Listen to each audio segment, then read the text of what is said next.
Sekarang kemarin itu juga tahun kemarin ada perang di Ukraina yang merubah pola di dunia ini. Bagaimana konstelasi politik ini, kita juga masih mengharapkan bahwa ASEAN memberikan kesempatan buat negara-negara di kawasan Asia Tenggara ini supaya bisa menjadi lebih.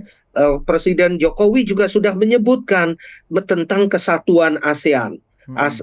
Bagaimana banyak yang meragukan kesatuan ASEAN di Global South ini. Selama ini memang BRICS ini masih didominasi oleh beberapa negara saja, terutama negara yang sangat berpengaruh.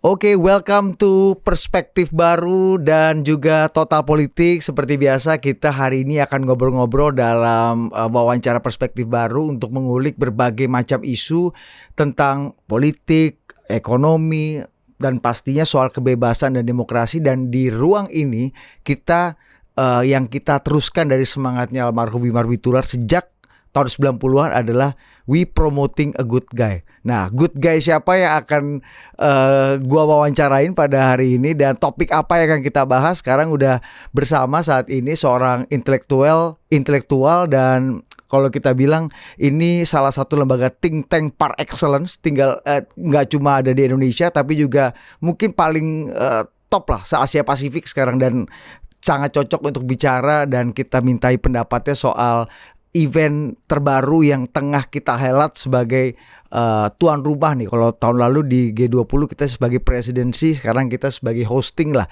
dari KTT ASEAN 2023. Sudah ada Bang Yose Rizal Damuri, Direktur Eksekutif CSIS, Center of Strategic and International Studies. Oh, halo Bang Yose. Halo Mas Budi. Apa kabar Bang Yose? Baik. Iya. Ini Ya. cuaca Jakarta dominannya beberapa waktu ini sangat panas ya. Katanya Ya, kata tukang Gojek yang nganter saya tadi, "Bang, ini kita udah musim panas, matahari panas, ditambah pawang hujan juga, Bang, supaya gara-gara KTT nih, Bang, supaya nggak hujan." Oh iya bener juga deh. Jadi panasnya over. Tapi situasi KTT ASEAN kali ini, Bang Yose, tahun 2023 di Indonesia di internal kita menjelang tahun pemilu, secara geopolitik, geoekonomi global juga dunia juga kabarnya tidak baik-baik aja nih Bang. Ketegangan di Eropa masih berlangsung. Belakangan kita lihat El Nino yang melanda banyak negara. Kalau kemarin kita ada istilah you are on your own gitu ya. Sekarang ini India sudah membatasi supply ekspornya untuk bahan pangan. Kita pun ini udah mulai terasa nih Bang, di pasar-pasar ada sesuatu yang selama ini bisa dikontrol oleh Presiden Jokowi tentang inflasi ini juga udah mulai sedikit terganggu. Nah, saya mau minta perspektif Bang Yose, KTT ASEAN 2023 dalam konteks geopolitik dan geoekonomi global yang seperti saat ini. Gimana catatan Bang Yose? Ya, pertama-tama terima kasih sudah memberikan kesempatan saya untuk ikutan di dalam acara Perspektif Baru ini. Yang dulu sebenarnya masih dengan Pak Wimar Witular ya, tapi sekarang ini kita teruskan lagi, termasuk juga dengan semangatnya. Nah, terutama dengan semangat untuk menjaga menjaga berkebebasan serta juga menjaga stabilitas sebenarnya. Itu ASEAN ini diperlukan. Seperti kita ketahui, ASEAN itu lahir karena sekitar 55 tahun yang lalu negara-negara di kawasan ini berantem melulu. Kerjaannya Indonesia konfrontasi dengan Malaysia lah, Malaysia dengan Thailand, serta juga ada masalah dengan Filipina. Jadinya nggak ada stabilitas yang diperlukan untuk pembangunan di kawasan ini. Jadi di situ kita lihat bahwa ASEAN sebenarnya sudah memberikan begitu banyak hal. yang memang sudah kita nikmati bersama-sama. Ya. Negara-negara ASEAN ini sebenarnya adalah negara-negara yang tumbuh sangat pesat sekali selama 30 tahun belakangan ini, dan kita sudah banyak sekali merasakannya ya. Kita sendiri kan tentunya di Indonesia sangat merasakan sekali bagaimana perkembangan yang pesat, pertumbuhan yang pesat, dan pembangunan ekonomi yang juga sangat berguna bagi kita semua. Tetapi memang seperti yang tadi sudah disebutkan oleh Mas Budi, ini dunia sekarang ini nggak baik-baik aja gitu loh. 2 tahun lalu, baru setahun kemarin mungkin ya, satu atau 1,5 tahun lalu kita masih harus berurusan dengan yang namanya pandemi COVID-19. Ya. Kemudian kemarin itu juga tahun kemarin ada perang di Ukraina yang merubah pola di dunia ini, bagaimana konstelasi politik di dunia ini. Lalu sekarang ini juga ada permasalahan rivalitas antara Amerika dengan Tiongkok misalkan, Ya. serta juga Tiongkok dengan negara-negara yang lainnya, termasuk juga Tiongkok dengan negara-negara ASEAN di daerah Laut Cina Selatan misalkan. Nah itu kemudian ditambah lagi sekarang juga ekonominya kelihatannya ada El Nino lah, ada apa. Ini semua tidak sedang baik-baik saja. Oleh karena itu, ASEAN memang perlu berubah dan perlu merespon itu semua. Sama seperti 55 tahun belakangan ini, kita juga masih mengharapkan bahwa ASEAN memberikan kesempatan buat negara-negara di kawasan Asia Tenggara ini supaya bisa menjadi lebih maju, menciptakan stabilitas. Paling tidak membuat kondisi yang sekarang ini ada menjadi lebih buruk.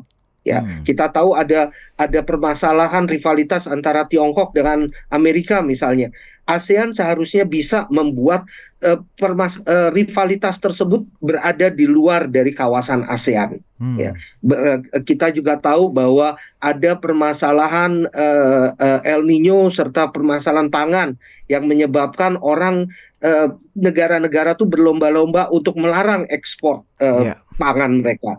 Tetapi mungkin ASEAN bisa melakukan sesuatu dengan cara paling tidak agar negara-negara ASEAN serta negara-negara partnernya tidak melakukan hal yang sama. Karena hal seperti itu, melarang ekspor bahan pangan misalnya, hanya akan memperburuk situasi, hanya akan memperburuk keadaan, karena yang lain pun akan membalas dengan tidak memperbolehkan adanya ekspor pangan tadi. Akhirnya sama-sama semuanya tenggelam gitu loh, tenggelam bareng-bareng. Nah itu yang kita tidak maui. Kita tidak inginkan ini, sehingga ASEAN paling tidak bisa mempertahankan stabilitas yang ada selama ini. Ya, Bang Yose, tapi kalau kita lihat Bang, secara ini kalau tadi bicara konteks 55 tahun yang lalu, saya jadi kebayangin dulu itu kan ini juga merespon situasi perang dingin di mana Asia Tenggara itu menjadi bancaan rebutan antara dua kutub polar ini yang kuat, ke Soviet dan juga Amerika Serikat. Dan sekarang juga setelah tahun 90 Soviet runtuh, Amerika menjadi kekuatan unipolar, dan sekarang kalau kata Bang Yose, kondisinya sudah hampir mirip bipolar lagi gitu ketika Tiongkok sudah mulai rising dan berat. Apakah ada situasi yang agak mirip Bang seperti 55 tahun lalu di mana negara-negara Asia Tenggara ini, negara-negara ASEAN ini juga diperebutkan pengaruhnya, prioritasnya, preferensinya oleh dua kutub ini. Tapi dibahasnya usai jeda. Kita akan break dulu sejenak. Oke, kembali lagi bersama Budi Adiputro dan Direktur Eksekutif CSIS, Mas Yose Rizal Damuri. Mas Yose, menarik nih, Mas Yose membawa kita jalan-jalan ke 50 tahun lalu gitu ya.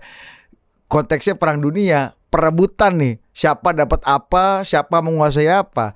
Sekarang kondisinya kata orang-orang agak-agak mirip juga nih, karena kekuatannya Cina udah mulai menyusul mengimbangi Amerika. Apakah ASEAN ini, negara-negara ASEAN juga kembali diperebutkan Bang, sama seperti waktu kondisi perang dingin dulu?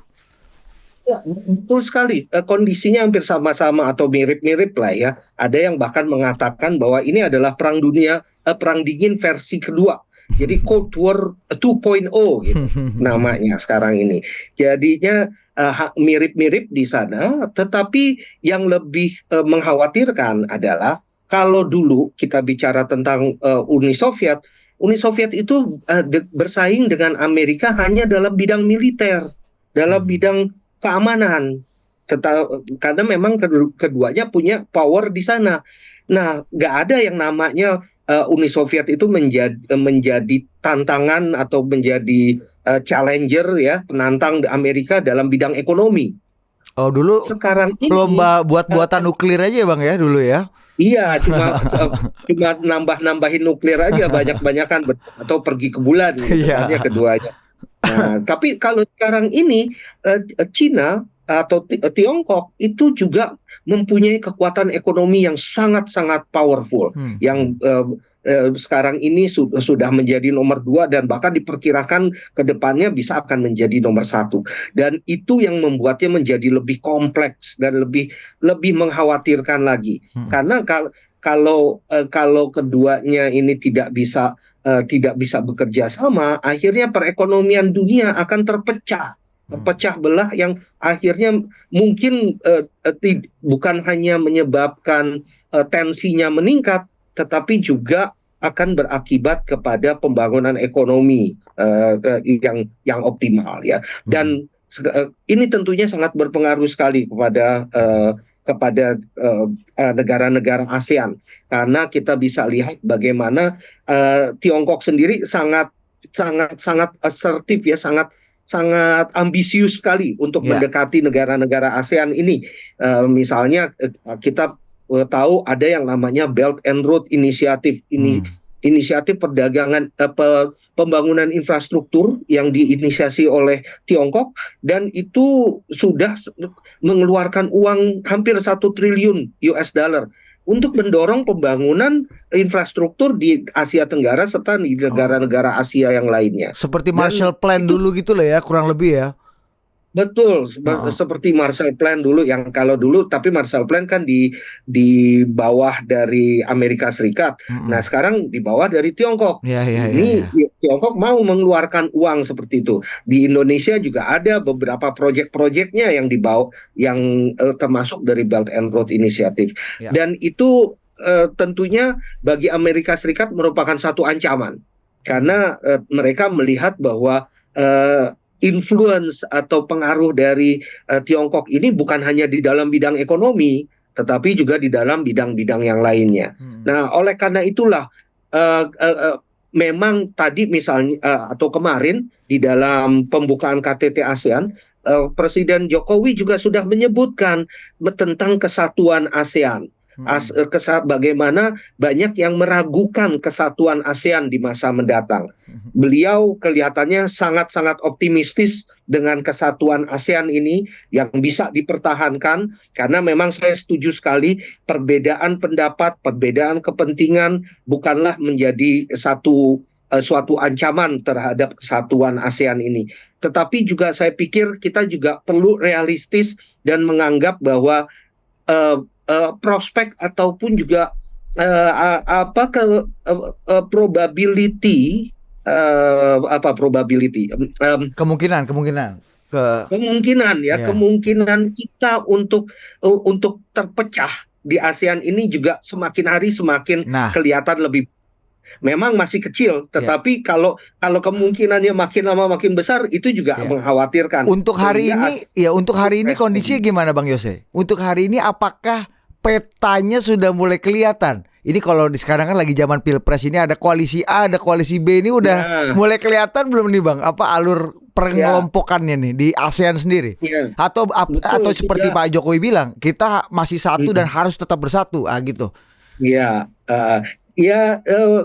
Memang masih kecil, masih di bawah radar gitu ya, tetapi sudah mulai kelihatan hal-hal seperti itu. Misalnya beberapa negara yang saya mungkin bisa sebutkan, di Filipina mereka juga semakin rajin mengadakan latihan bersama dengan negara-negara allies ya, negara-negara aliansi dari Amerika Serikat. Bahkan sudah membuka juga beberapa pelabuhan pangkalan-pangkalan baru untuk armada laut yang bisa diakses juga untuk Amerika Serikat. Lalu juga ada beberapa negara yang karena kedekatan ekonominya dengan Tiongkok semakin hari semakin merasa bahwa mereka memang perlu mendukung posisi Tiongkok di sini, di ASEAN, di kawasan ini.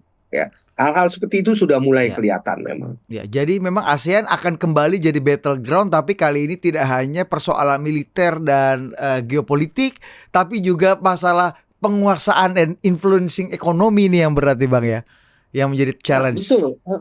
Betul. Dan penguasaan serta pengaruh ekonomi ini bukan hanya sebagai pasar ya, tetapi juga sebagai bagian dari supply chain, bagian untuk pasokan, rantai pasok. Seperti misalnya penguasaan raw material, bahan baku misalnya, penguasaan energi juga yang tentunya akan semakin hari semakin besar pertentangannya. Bang Yose tadi katakan bahwa salah satu problem dunia adalah sekarang di mana satu negara mulai membangun tembok dan merangsang negara lain untuk membangun tembok yang sama atau malah temboknya lebih tinggi di mana. Jadi berlomba membuat tembok satu sama lain. Nah, ASEAN sendiri di tengah kondisi yang harusnya nih Bang seperti Covid, Indonesia bisa lumayan survive karena tepo seliro, toleransi dan gotong royong kita itu kan secara natural yang membuat kita survive di lapangan gitu Bang. Apakah ASEAN sendiri punya kekhususan atau punya daya tahan kegotong royongan yang tadi Bang Yose katakan yang tidak dipunyai oleh negara-negara yang sekarang lagi berlomba membangun tembok ini Bang? Ya, mekanisme itu sudah ada. Misalnya di ASEAN kita punya namanya ASEAN Economic Community. Itu kan artinya kalau community itu masyarakat. Bukan cuma negara gitu ya. Ya di mana ekonomi ini merupakan bagian dari masyarakat itu sendiri. Dan di sini mengharuskan kalau bagian dari masyarakatnya saling berinteraksi dan tidak membangun tembok-tembok tadi. Ya begitu juga di dalam bidang perdagangan misalkan itu sudah ada sejak lama sekali yang namanya ASEAN Agreement on Trade in Goods atau Trade in Services. Nah, hal-hal seperti ini merupakan agreement atau komitmen yang dilakukan oleh negara-negara ASEAN supaya tidak membangun bentengnya sendiri-sendiri mereka. Nah, permasalahannya adalah apakah berbagai agreement tadi, berbagai komitmen tadi itu masih bisa bertahan ketika kondisinya semakin lama semakin kelihatan mengharuskan tembok-tembok itu dibangun. Iya, karena semua udah mulai bangun tembok, Bang. Iya, apalagi contohnya negara Indonesia yang dianggap salah satu sebagai leader dari ASEAN itu juga cenderung untuk membangun tembok tadi. Betul. Meskipun Pak Presiden kita dengan segala hormat menyebutkan bahwa kita tetap harus terintegrasi segala macam, tetapi kebijakannya tuh sering sekali agak berlawanan gitu loh dengan pesan-pesan yang disampaikan. Dan ini takutnya ini interpretasikan secara berbeda oleh negara-negara lainnya di kawasan ini dan dianggap bahwa ini merupakan kehendak kita atau keinginan kita untuk membangun tembok tadi. Sama seperti India misalkan. India kalau bicara karena kebetulan India juga presidensi G20, mereka bicara bahwa seharusnya semua menjadi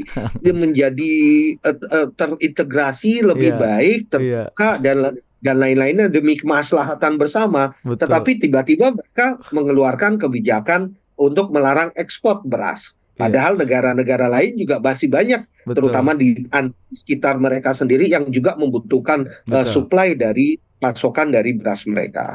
Jadi kalau bahasa di jakselnya ini jaka sembung bawa golok ya Bang, nggak nyambung gitu kadang-kadang antara apa yang dikatakan dan dicita-citakan tapi apa yang dilakukan. Nah ini mungkin menjadi challenge juga Bang ke depan.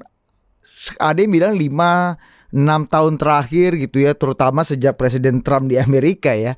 kayaknya Ya, konsep multilateralism, regionalism seperti ASEAN atau Uni Eropa dan you name it gitu lah ya, itu jadi nggak begitu relevan lagi karena sekarang udah lebih B2B, udah lebih G2G, hubungannya relatifly negosiasi antar negara, bahkan lebih spesifik negosiasi antara bisnis dengan negara atau bisnis ke bisnis gitu. Nah, bagaimana Bang ini kita menghadapi situasi-situasi seperti ini di ASEAN? Kita akan jawab itu di segmen berikutnya. oke. Ya. Masih bersama saya Budi Adiputro di Perspektif Baru dan saya masih bersama dengan Direktur Eksekutif CSIS Bang Yose Rizal Damuri. Ini menarik nih Bang. Konsep kebersamaan, konsep regionalism, multilateralism dianggap sebagian orang, terutama apalagi kemarin pandemi Bang, itu kan udah buyar semua Bang. Kita nego sama Dubai, sama Uni Emirat Arab, sama macem-macem untuk dapetin vaksin itu kan karena bukan nggak ada urusannya sama ASEAN, nggak ada urusannya sama PBB. Kita yang fight untuk diri kita sendiri. Akhirnya banyak yang menganggap udah nggak, barang ini kayaknya udah nggak kompatibel deh, udah nggak relevan deh. What do you think Bang? Ya, memang itu kelihatannya sudah banyak sekali pemikiran-pemikiran seperti itu ya, terutama pemikiran yang datangnya bukan dari akademik, tetapi ya lebih kepada pemikiran yang sifatnya lebih politik. Karena memang ini kelihatannya menjanjikan sesuatu yang lebih konkret. Ya. Hubungan antara Indonesia dengan UAE misalnya itu kan lebih konkret, lebih jelas. Bahkan Indonesia dengan negara ASEAN yang lainnya, tetapi secara bilateral mungkin lebih konkret sifatnya.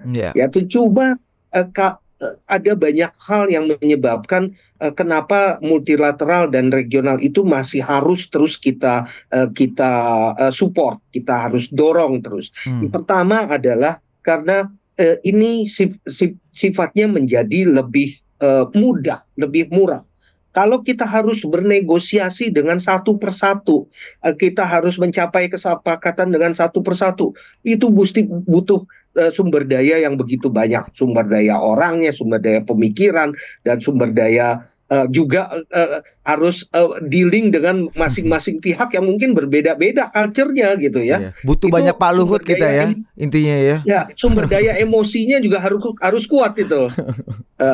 Yang berbeda-beda culture tadi. Nah, itu yang pertama. Jadi memang lebih enak juga kalau kita mempunyai sesuatu yang lebih multilateral, terutama khususnya untuk beberapa hal yang memang bisa dilakukan secara multilateral atau regional.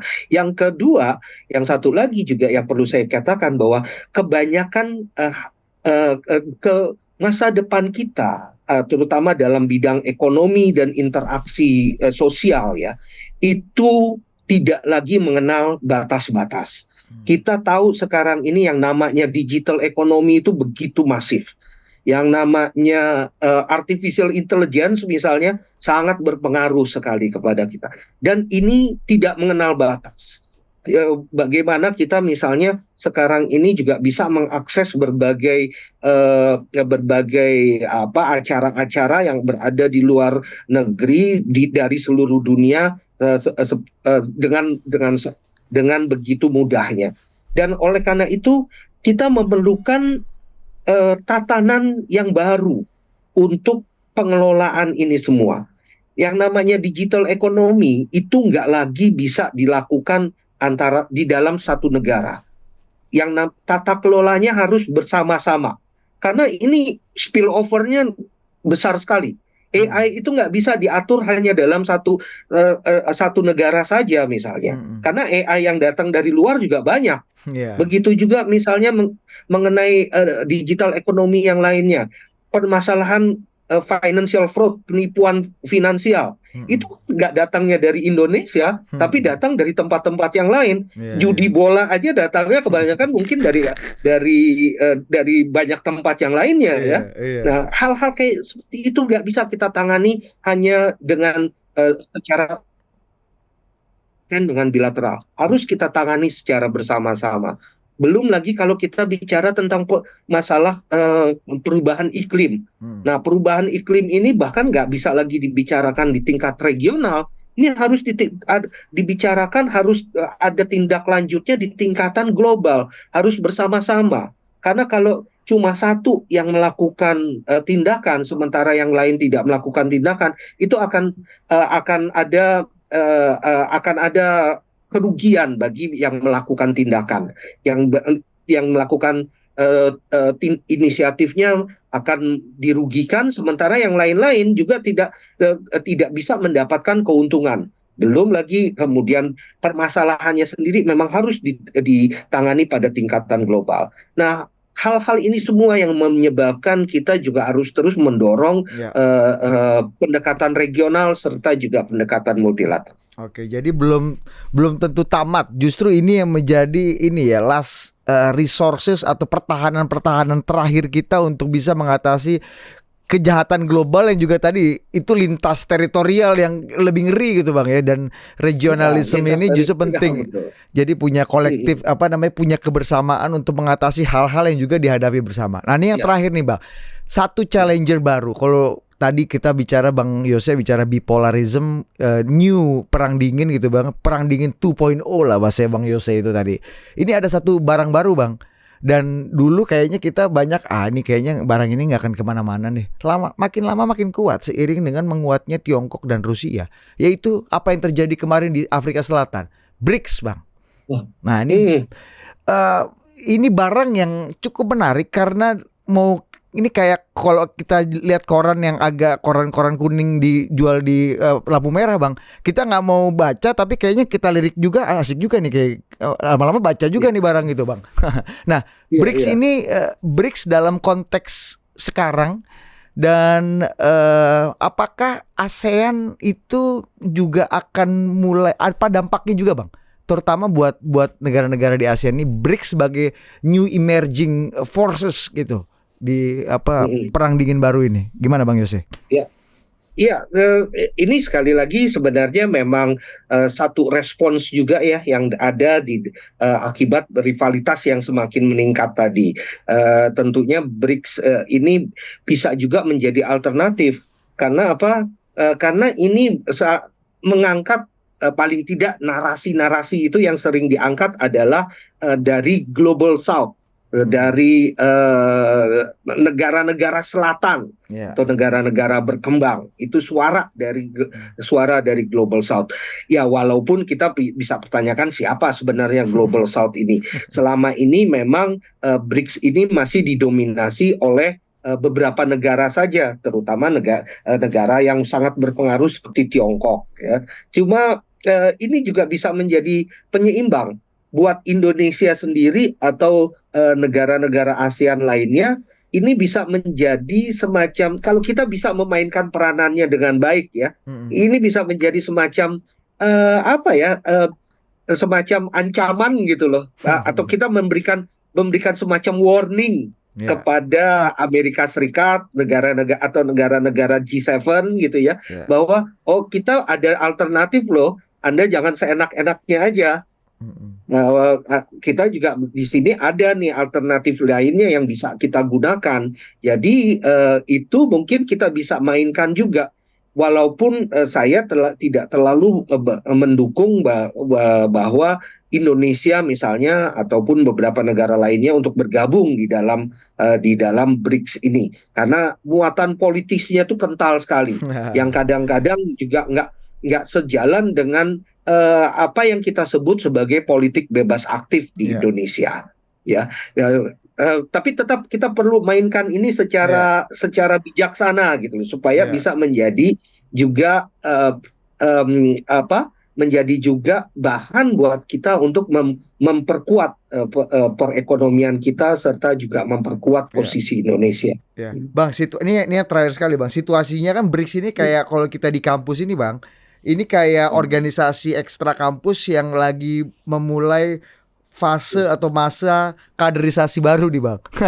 Kemarin itu kan kita lihat udah ada beberapa negara terutama di Amerika Selatan, Argentina bergabung, kalau nggak salah lagi Chile kalau nggak salah Bang ya, dan beberapa negara-negara lain gitu yang udah mulai bergabung.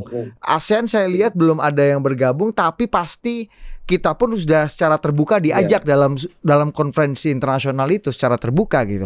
Nah, feeling Abang, prediksi Abang, apakah ASEAN ini seperti tadi kata Abang mungkin menjadi salah satu new alliance power baru untuk menjadi penyeimbang dua kekuatan polar yang tadi lebih kental muatan politisnya dibanding muatan membangunnya, atau malah kita yang menjadi bagian baru dari anggota BRICS atau anggota polar lama atau aliansia Amerika gitu Bang?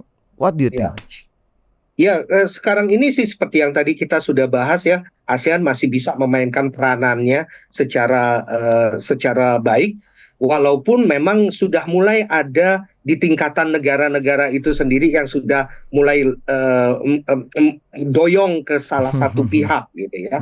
Cuma secara organisasi masih tetap merupakan organisasi yang netral, dan mudah-mudahan ini bisa dipertahankan selanjutnya. Bahkan seharusnya ASEAN juga mungkin bisa menjadi lebih aktif untuk menjadi penyeimbang tadi. Ya, menjadi sesuatu yang menawarkan produk baru.